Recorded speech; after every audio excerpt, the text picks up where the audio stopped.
What up? What up? It's Wednesday. Hey, you know what that means. It's Rumor and Innuendo. I'm Dominic D'Angelo of AdFreeShows.com, Podcast, Heat, Wrestling, and Studio One Sports. But I'm here with Mr. Robert Karplus, WD Creative _ish. We're talking a little AEW Maximum Carnage. Robert, are you ready? I'm so excited to talk one of the best Spider-Man stories of the last 30 years, Maximum Carnage. Yes, me too. That's just for Mike Lawrence. We'll say hi to some of the folks joining us here. E throwing us a was up and asks, when's the next Fonzie ep? Probably next week, Triple E. Stay tuned. Fonzie's a very busy man. He may call it right down the middle, but he can't call it every day. Guy's got a lot of stuff going on. Wanna Breeze says, hello, R&I. It's Wednesday, and it's time for Dom to play that song. Clearly, he's talking about American Pie by Don McLean. Absolutely. An all-timer. We're going to hear the entire song. One of my, I don't even know why I thought of it. One of my favorite, this is why wrestling is the dumbest thing ever. One of my favorite random memories was, as a kid, being in New York on a family trip. We're in the cab. The Todd Pettengill radio show was on. He's a big radio presence in New York, and they played a version of American Pie where they break down every analogy in there and what it's all about. It was like a 22-minute. There was a long car ride into the city from the airport, but I remember A, as a Don McLean mark, was a big fan of this. B, as a Todd Pettengill wrestling mark, I was like, this is, my worlds are coming together. Devin Dowling coming together saying, "Ayo." Ayo, Wrestling Old Head says, good after morning all. With this weather over here, I wish I was in Florida. It's 76 and muggy today. It's a little gross, but it's gross there. Friday, it's going to be a low of 37. What? In a row. Yeah. What? I don't know what the hell to think about that. Richard Obstorm 9. I don't know. Sup, fellas? Whatever it may be. Sup, fellas? Hey. Andre Owen says, hello, R&I. Will we get a shocking title change tonight for Bandito? It depends. Is he challenging Ricochet for the national title? That is not happening. He's going up against MJF, but we gotta talk about it, Robert. Do we? Do we really? We do. I'm so excited, and I just can't hide it. I'm Yeah. so excited, and I just can't hide it. You know, when you hear that song, you begin to understand why Jesse Spano tried to overdose on caffeine pills. It's a little much, isn't it? It's a little much. It's a scotch too much. I like We Are Family much more by the Pointer Sisters. Dom? Maximum Carnage. Maximum Carnage, yes. Steer this ship. Please. Did you have the red cartridge from the Sega Genesis? Did you have that coveted red cartridge of Maximum Carnage? I didn't have a Sega Genesis. Oh. I was a Nintendo kid. I tracked based on who had the best wrestling video game.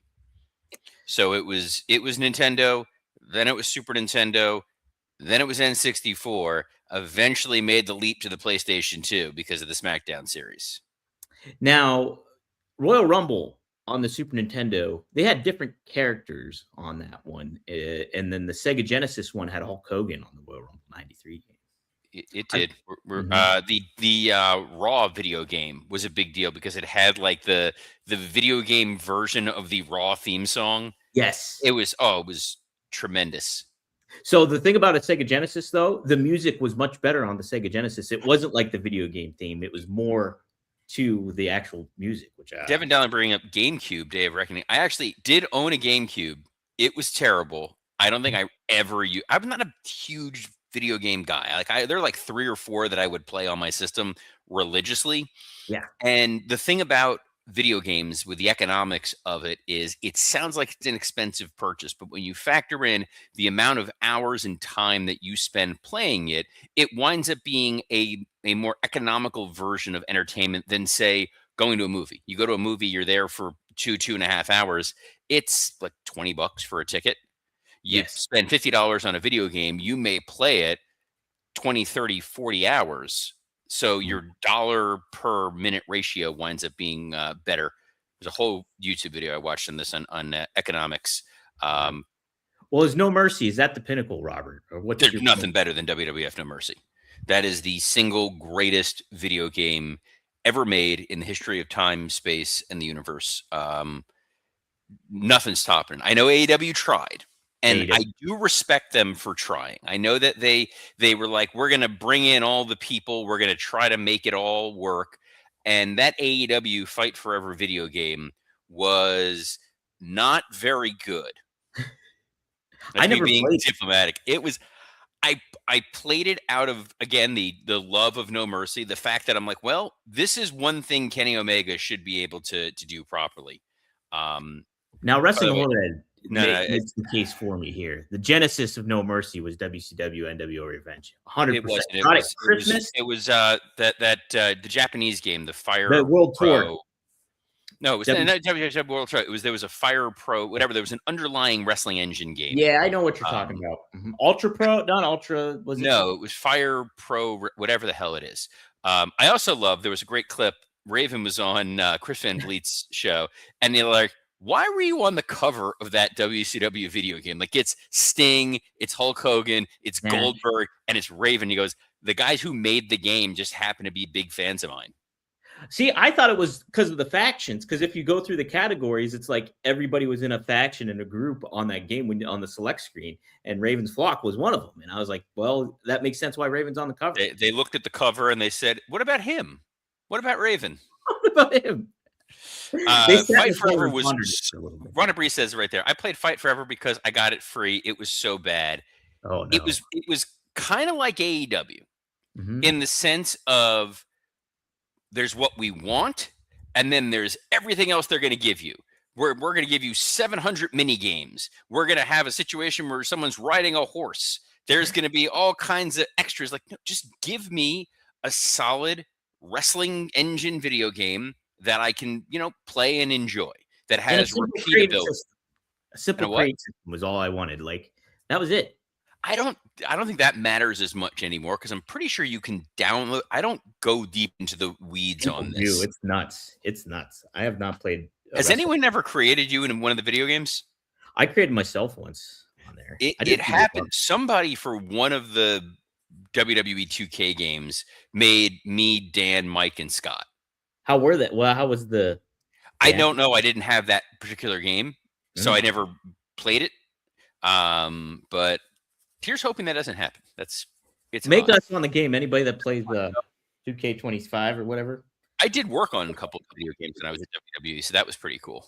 Did you write like some of the story based stuff? No, help when they were producing some of the commentary stuff in the booth. And some of the sound effects, some of the Foley work. Oh.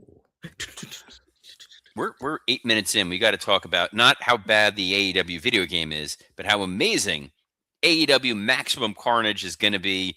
Dom, hit me with it. All right. So Cloak and Dagger, they'll be battling Carnage and Venom in a tag team match. Are you excited for that, Robert?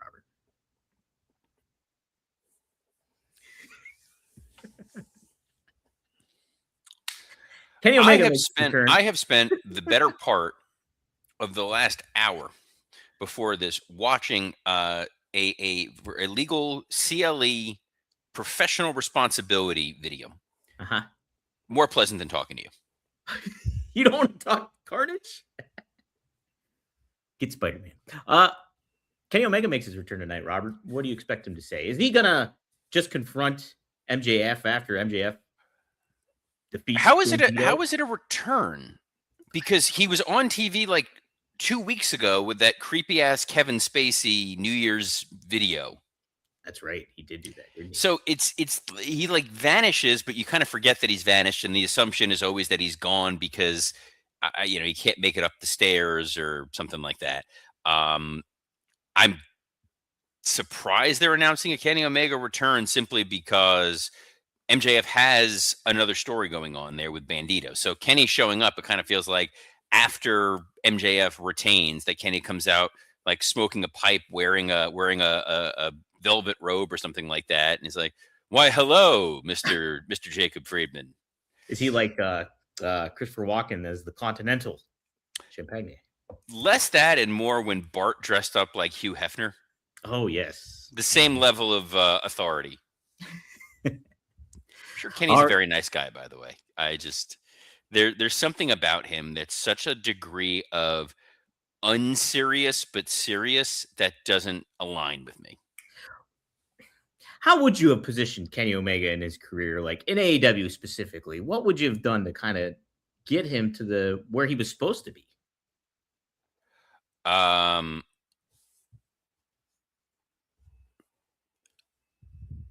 The challenge is because of his injuries. Sure. And also there was this insane selflessness that Kenny and Cody had when they started the company. This idea of we're not going to be the front and center. We're not going to be Hogan pulling creative control. They absolutely should have done that. They should have started off as your franchise players, as your top guys. This is a new company. This is a new world. We are the best in the world, and we're going to go out there and be the best in the world. That's how they should have positioned them. Travis Wadlow asked a good question. You can't ask, how can he return again when Roman Reigns is out there? It's a fair point. So the difference is Roman, we know the deal with Roman Reigns. Roman Reigns is a part-timer at best. He is a dude who comes and goes as he pleases, and it stinks, and it's kind of just the way it is. Kenny vacillates between, is he a part-timer who's a special appearance guy? Is he a week in, week out guy? Is he a guy who's competing and then he gets hurt? Or is he not competing because he's off doing other things? There's too much of an inconsistency. There's never an inconsistency with Roman. Roman is always, yeah, I'm going to show up when I'm getting paid for something major, and then I'm going to, piece the hell out, Brock Lesnar style. Kenny is neither fish nor fowl when it comes to AEW. He's not a part-timer. He's not a special event guy, even though he should be. He is one week he's wrestling on a 6-man tag, and then he's wrestling on an 8-man tag, and then he's just gone for 3 weeks. And then he's going over to New Japan to go watch a match instead of being on television. Now he's coming back and saying, I want to go be AEW world champion. Okay. Got to pick a lane. Right. If he's going to be Roman, treat him like Roman. If he's going to be Cody, treat him like Cody. I loved his heel run with, when he was like the maniacal Harley Race mustache, like cocaine kind of implied taking Kenny Omega. Yeah, implied. That version of Kenny, by the way, was fantastic. Yes. That was exactly how he should be positioned. If he's going to be slightly off-putting, because he's not a good promo. I don't think anybody's going to be up in arms about saying that. When Kenny talks, there's an earnestness to him, but it doesn't quite feel important. There's personality to it, certainly, but it doesn't, I just convey he's that quirky. What you're getting. Yes. Mm-hmm. He wouldn't be a Vince McMahon old school main event talent in the way that he talks. He's better than like a Bret Hart or something like that, but there's a kookiness to him that it goes to what I was saying before, like to take him truly seriously. Mm-hmm. And I would have been fine with what you kind of initially put out there when it was like the Cody Rhodes and Kenny were insanely like generous starting off. I would have been okay with that if there was the payoff for those other stars to kind of get there. But Tony Khan, AEW didn't do the due diligence of elevating those stars. They also started with like, it's Chris Jericho, and Chris Jericho is going to be your world champion. Mm-hmm. And I'm like, yeah, but Kenny and Cody and the Bucks were definitely big enough stars. Right. That you could have, it's not like you were starting with over the hill guys or you were starting with really under the radar guys. It's not like PWG where they were going to be like, well, it's Super Dragon and Excalibur are going to go out there and wrestle. Like if you headline your first show with Kenny Omega versus Cody Rhodes, nobody's batting an eyelash at that. Everyone's going, those are two of the biggest names in wrestling. We got it. Instead, they wanted to try to pull everybody up and elevate everybody. And like you said, here we are 6 years later. Not a lot of those folks really got elevated the way they should have. And it's been a continual criticism of AEW that they've tried. We're seeing a little bit of it with Gunther in WWE right now, where they just think by having Gunther amass wins, even though they don't really matter, that he's going to suddenly seem like a 1A type of guy. No, he's not. In the, Darby beats whoever, like Chris Jericho, or he's hanging out with Sting, and it loses its efficacy. Speaking of Darby, he'll be taking on Pac. Finally, Robert, the one guy in the Death Riders he's never faced. I know everybody's been waiting for this match, and we're getting it tonight on Maximum Carnage. Look, we all remember when Ahmed Johnson went after the Nation of Domination, and the real main event was when he went after Kama Mustafa. And that's what we're getting here today. It's going to be a great match. It will be. But what the hell are the Death Riders? That's the major question, I think, in all of this. They're not a main event stable. Mm-hmm. They're like feuding with the conglomeration in some regard. Pac is over the feud with Darby Allin. He's like, nah, I've moved on. John Moxley is a top babyface. It's very, very hard to care about the underlying story. The match will wind up being absolutely incredible, but Pac's another dude, kind of like Kenny Omega. He's there, and then he's gone for an extended period of time. And the Death Riders themselves are kind of a showcase of what we were just talking about with AEW. You have these people in a faction. They're supposed to mean something. What's their purpose? You're going to build them up, and there has not been a payoff or an understanding of where they're going. It's a loose faction that has really no direction or no purpose, it feels like. Hey, something that might have a purpose is Chris Statlander and the Babes of Wrath. That's Willow Nightingale and Harley Cameron. They're your AEW Women's Tag Team Champions. They're going up against the Triangle of Madness. That's Thekla, Sky Blue, and Julia Hart. Triangle Madness, better known as Tom. Robert, what do you think of this match?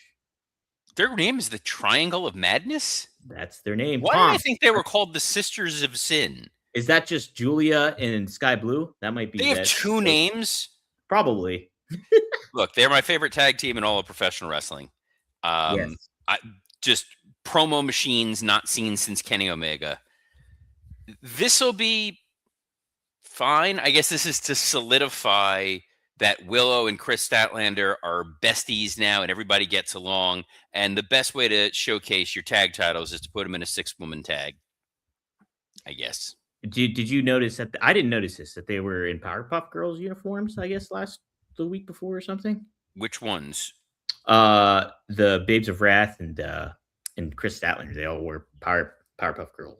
I can confidently say I didn't notice that. I didn't either, but pretty neat. Would have been nice for them to print that out because Powerpuff Girls was on Cartoon Network, which is under the Warner Discovery banner. Synergy, my man. Synergy. That's how you do it. You got to make it happen. What else is going to happen is the AEW Tag Team Championship, number 1 contenders match. This is not an eliminators match. This is a number 1 contenders match. Let's be clear on that. So it's the Young Bucks. Hey, Dom, who are the AEW Tag Team Champions? Because it just took me a minute.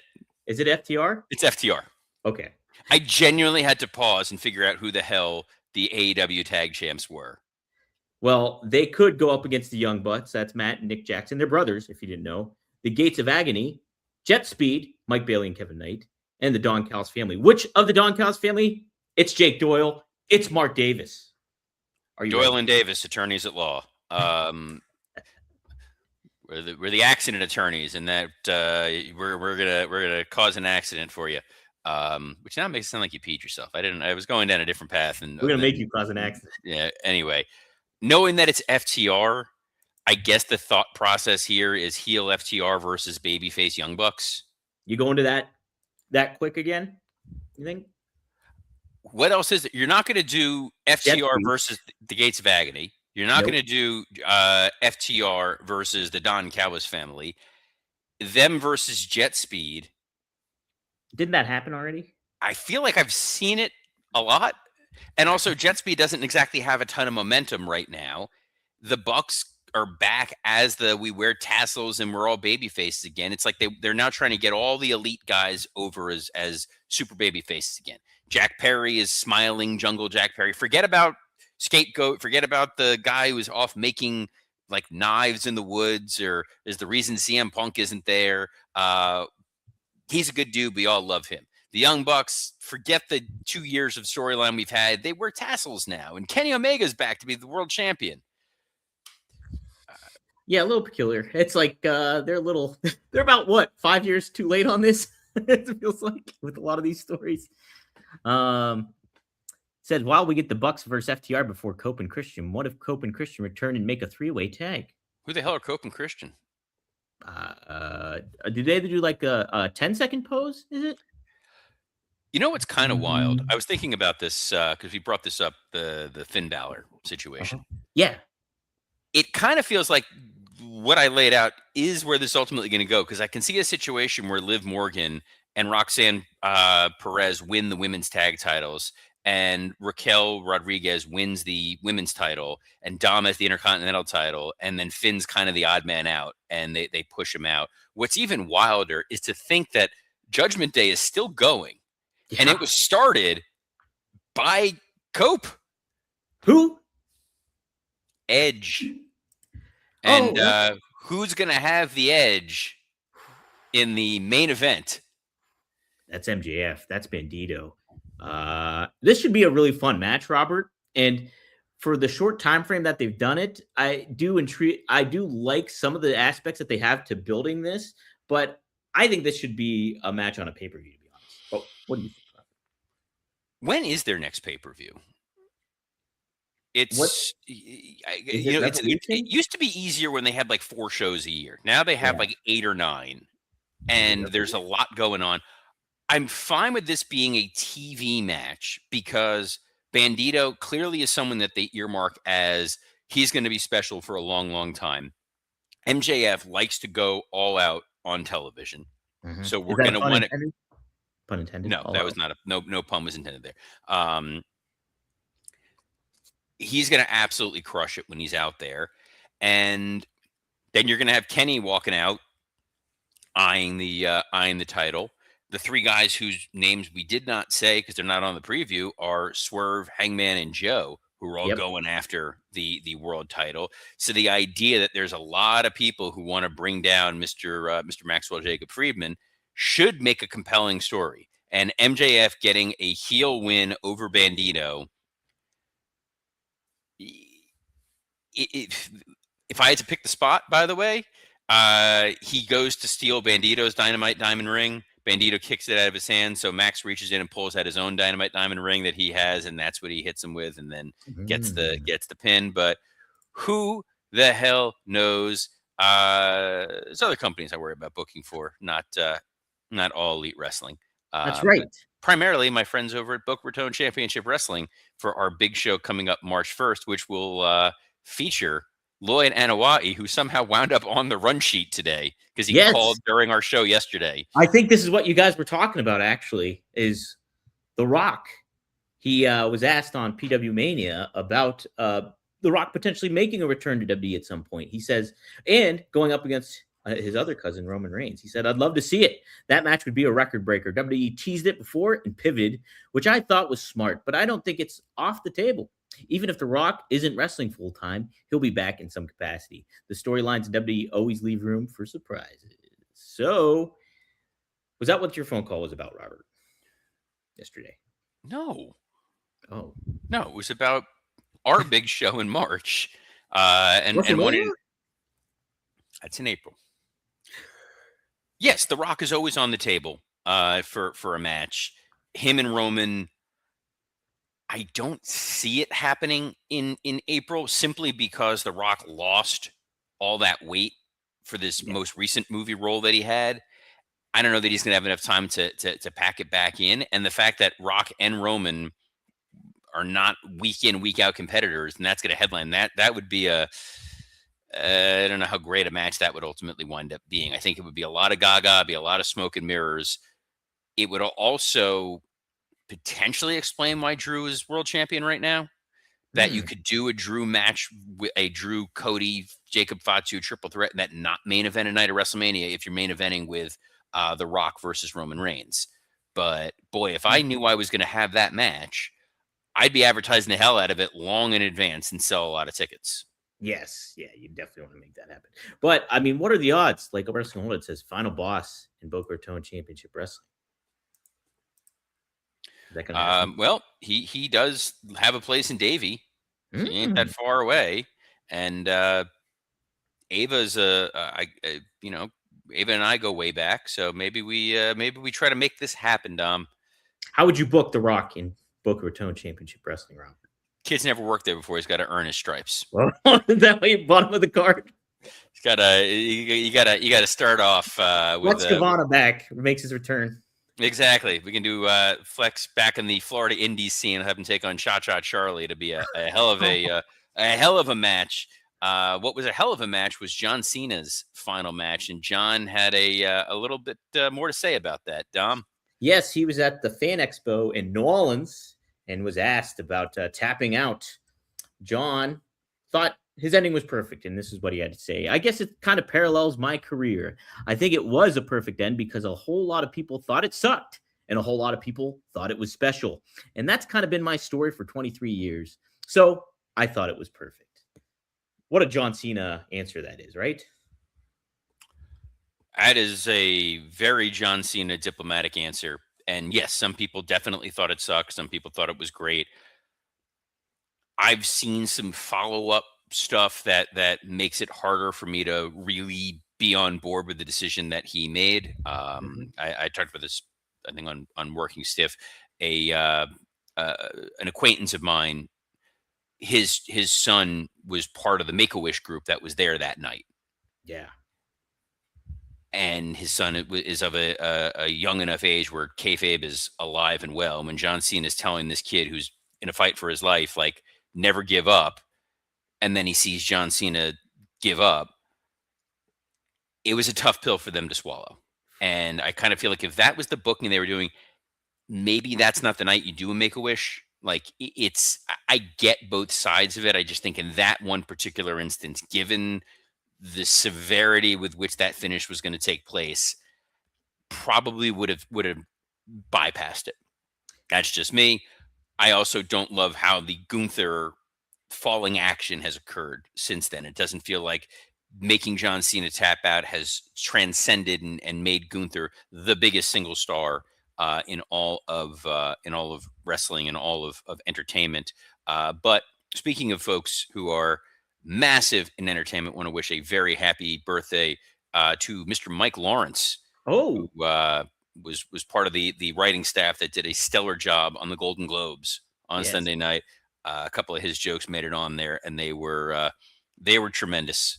But big shout out to fellow Working Stiff co-host Mike Lawrence, and go wish him a happy birthday on the, I don't know what social he even uses anymore. Maybe Instagram.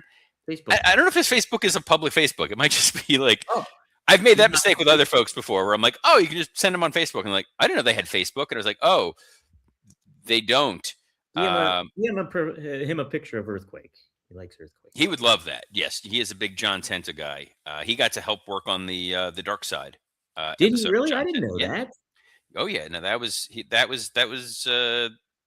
very special to him. He's a big Tenta guy. I didn't. Tenta's story is not really Dark Side. He passed away tragically. That's the dark part of it. But like, ultimately, he was like a bright side of the ring, if you think about it. I think the problem with Dark Side of the Ring was, the success of the show at first was here are all the lewd and lascivious stories that we can tell about wrestling. And then over time, it just became, these are biographies of wrestlers and stories you wouldn't necessarily hear elsewhere. And they try to make it a dark side, namely, and, Tenta obviously passing away at a young age and spending a couple of years later in his life. I believe he was working as a truck driver. Oh, but that's not a dark side. That's a man was earning a good living to provide for his family. Exactly. It's a little, I don't know. We're not going to solve all the world's problems. I can message Evan and ask him, like, dude, what are you doing there? But we will be back tomorrow, as we are every Monday through Friday. We're going to talk Maximum Carnage, and believe it or not, we're going to preview TNA Impact. Yes. Excited. I'm intrigued, Robert. I am intrigued by this. Look, I'm very excited for the Impact debut. I know you did a special interview building up to this. Is that available yet, or is that's available? That's up. Studio1sports.com. Go to it now. Tom Hannafin I speak with. Robert gave me some good questions to ask, and so you'll get to check some of those out. And we talk a little bit of Penn State. We talk a little bit of Big Bill Collier, who's known as Agent Zero.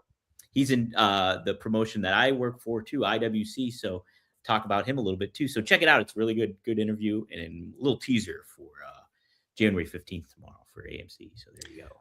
Excited for that. So on behalf of what do you want to call me?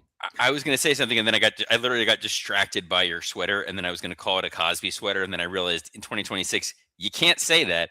So on behalf of the man who's trying very hard to get me canceled, Dominic D'Angelo, I'm Robert Karpolis. Best of luck in your future endeavors. You know, kids say the darndest things. Shh.